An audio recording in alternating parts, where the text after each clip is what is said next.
et bienvenue dans C'est en Lorraine, votre supplément régional, votre magazine de découverte.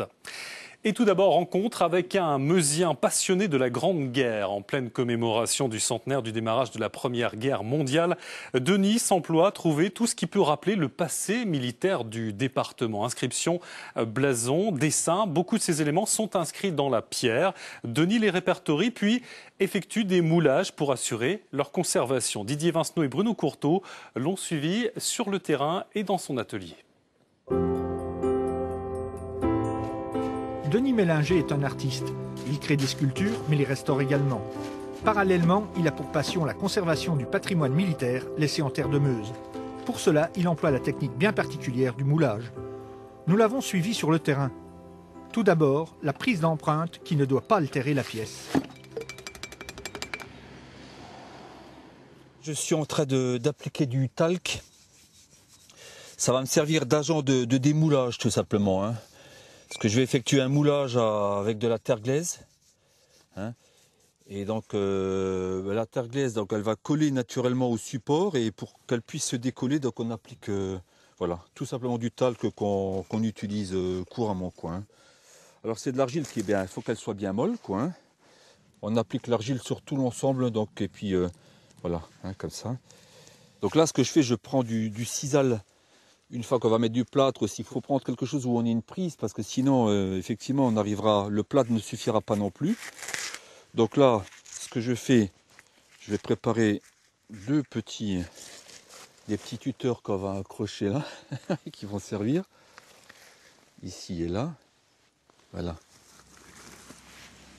C'est ça qui me plaît là pour la Solando, c'est qu'il y a plein de petites choses comme ça, insoupçonné, quoi. Puis finalement, quand vous voyez bien, regardez, vous êtes passé, c'est où? Ben, c'était juste là. Et encore là, je l'avais nettoyé parce qu'il était tout recouvert de mousse et tout. Alors, on ne peut pas projeter du plâtre parce qu'on aurait partout. Et puis effectivement là, c'est de prendre... ouais. Là, je l'applique au pinceau. Que le plâtre rentre dans toutes les parties de l'argile. On prend donc la partie, parce que sans la filasse, le plâtre casse, quoi. Et ça permet, on va dire, c'est un peu comme la ferraille dans le béton. Ça va permettre simplement de l'armer, quoi, hein.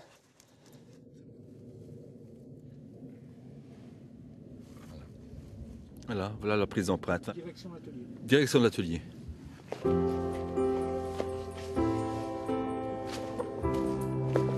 Même technique sur l'empreinte du visage d'un soldat allemand récupéré sur une stèle.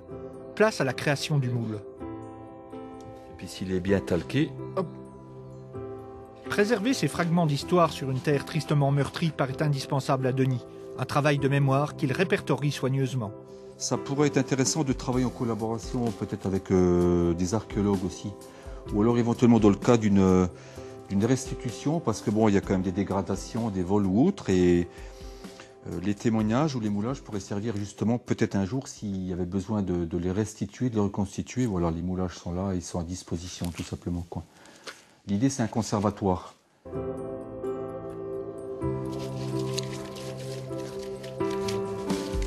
Et voilà le travail. Inlassablement, le sculpteur historien continue sa quête, en perpétuelle recherche émotionnelle de messages qu'il ne veut pas voir disparaître.